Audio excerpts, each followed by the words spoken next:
ಎಲ್ರಿಗೂ ನಮಸ್ಕಾರ ಸ್ನೇಹಿತರೆ, ಅಡುಗೆ ಚಾನಲ್ಗೆ ಸ್ವಾಗತ. ಇವತ್ತು ಬೆಳಗ್ಗೆ ತಿಂಡಿಯಿಂದ ವ್ಲಾಗ್ ಶುರು ಮಾಡ್ತಾ ಇದ್ದೀನಿ. ತಿಂಡಿಗೆ ಏನು ಮಾಡಿದ್ದೆ ಮತ್ತು ಅಡುಗೆಗೆ ಏನೇನು ಮಾಡಿದ್ದೆ ಅಂತ ನಿಮ್ಮ ಜೊತೆ ಶೇರ್ ಮಾಡ್ಕೊತೀನಿ ಸ್ನೇಹಿತರೆ. ಇವತ್ತು ಬೆಳಗ್ಗೆ ತಿಂಡಿಗೆ ಅವಲಕ್ಕಿ ಒಗ್ಗರಣೆ ಮಾಡಿದ್ದೆ. ಇಲ್ಲಿ ಅವಲಕ್ಕಿನ ಚೆನ್ನಾಗಿ ತೊಳೆದ್ಬಿಟ್ಟು ನೆನೆಸಿಟ್ಟಿದ್ದೀನಿ. ಈಗ ಹಸಿಮೆಣಸಿನ್ಕಾಯಿ ಕ್ಯಾಪ್ಸಿಕಮನ್ನು ಹೆಚ್ಕೊತಾ ಇದ್ದೀನಿ, ನಿಂಬೆಹಣ್ಣನ್ನು ಹೆಚ್ಕೊಂಡು ಇಟ್ಕೊತೀನಿ.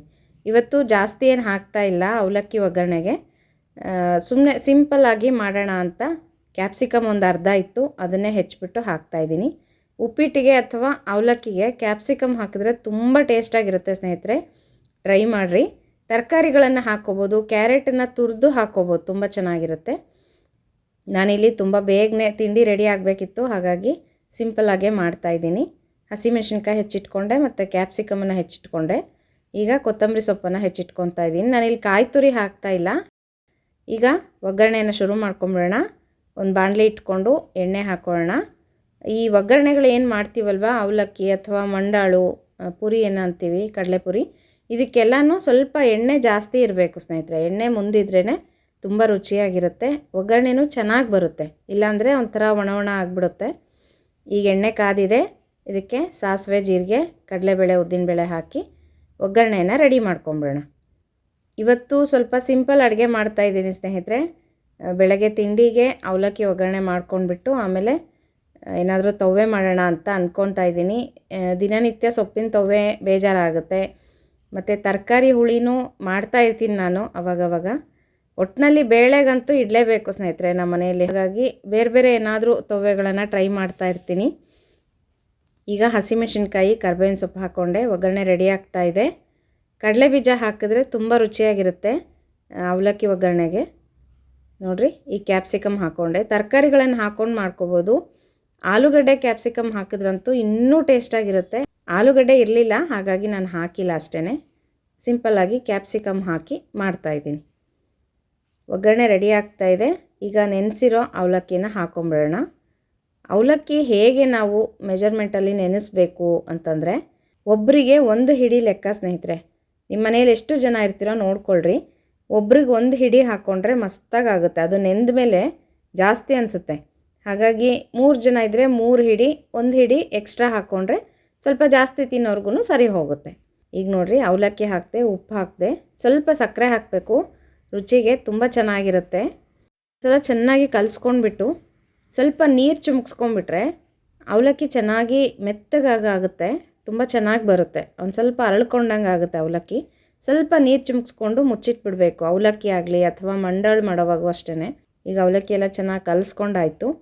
ನಾನಿಲ್ಲಿ ಕಾಯಿ ತುರಿ ಹಾಕ್ತಾಯಿಲ್ಲ ಅಂತ ಹೇಳಿದೆ, ಹುರ್ಗಡ್ಲೆ ಪುಡಿಯನ್ನು ಹಾಕ್ತಾಯಿದ್ದೀನಿ. ನಿಮ್ಗೆ ಹೇಳಿದ್ದೆ ನಾನು ಹಿಂದೆ ಒಂದು ವಿಡಿಯೋದಲ್ಲಿ.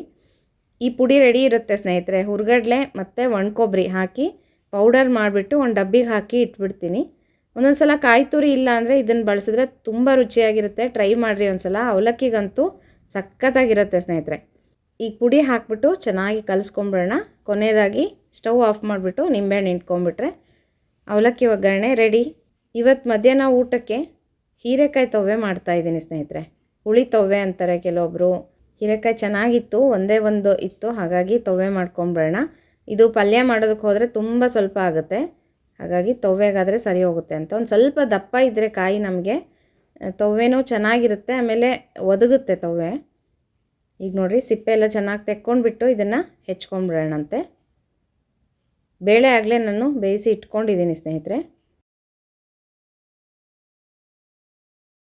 ಈಗ ಹೀರೆಕಾಯಿ ಎಲ್ಲ ಹೆಚ್ಚಿಟ್ಕೊಂಡೆ. ನಾನು ಒಂದು ಅರ್ಧ ಟೊಮೆಟೊ ತೊಗೊಂಡಿದ್ದೀನಿ. ಇಲ್ಲಿ ಟೊಮೆಟೊ ಬಳಸ್ಬೋದು, ಇಲ್ಲಾಂದರೆ ಸ್ಕಿಪ್ ಮಾಡ್ಬೋದು ಸ್ನೇಹಿತರೆ, ಅದು ನಿಮ್ಮಿಷ್ಟ. ನಾನಿಲ್ಲಿ ಅರ್ಧ ಹಾಕ್ತಿದ್ದೀನಿ ಅಷ್ಟೇ. ತೊಗರಿಬೇಳೆ ಎಲ್ಲ ನುಣ್ಣಗೆ ಬೇಯಿಸಿ ಇಟ್ಕೊಂಡಿದ್ದೀನಿ. ಈಗ ಒಂದು ಬಾಣಲಿಗೆ ಸ್ವಲ್ಪ ನೀರು ಹಾಕಿಬಿಟ್ಟು ಹೀರೆಕಾಯಿನ ಫಸ್ಟು ಬೇಯಿಸ್ಕೊಂಬಿಡೋಣ. ಸ್ವಲ್ಪ ಬೇಯಿಸ್ಕೊಂಡ್ರೆ ಸಾಕು, ಹೀರೆಕಾಯಿ ತುಂಬ ಬೇಗನೆ ಬೇಯುತ್ತೆ. ಈಗ ನೋಡಿರಿ, ಹೀರೆಕಾಯಿ ಬೆಂದಿದೆ, ಟೊಮೆಟೊ ಸಹ ಚೆನ್ನಾಗಿ ಬೆಂದಿದೆ. ಈ ಥರ ಹುಳಿ ತವ್ವೆ ಮಾಡಿದಾಗ ನಾನು ಸಾರು ಏನು ಎಕ್ಸ್ಟ್ರಾ ಮಾಡಲ್ಲ ಸ್ನೇಹಿತರೆ, ತವ್ವೆ ಮಾಡಿದಾಗ ಮಾತ್ರ ಸಾರು ಮಾಡ್ತೀನಿ. ಈಗ ಕಟ್ಟಿತ್ತು, ಬೇಳೆ ಕಟ್ಟು, ಆದ್ರೂ ನಾನು ಸಾರು ಮಾಡ್ತಾಯಿಲ್ಲ. ಇದಕ್ಕೆ ಖಾರಕ್ಕೆ ಹಸಿಮೆಣಸಿನ್ಕಾಯಿನ ಸೀಳ್ಬಿಟ್ಟು ಹಾಕಿದ್ದೀನಿ. ನಾನು ಇಲ್ಲೊಂದು 3 ಹಸಿಮೆಣಸಿನ್ಕಾಯಿನ ಹಾಕಿದ್ದೀನಿ. ಖಾರಕ್ಕೆ ನೋಡಿಕೊಂಡು ನೀವು ಹೆಚ್ಚು ಕಡಿಮೆ ಮಾಡ್ಕೋಬೋದು.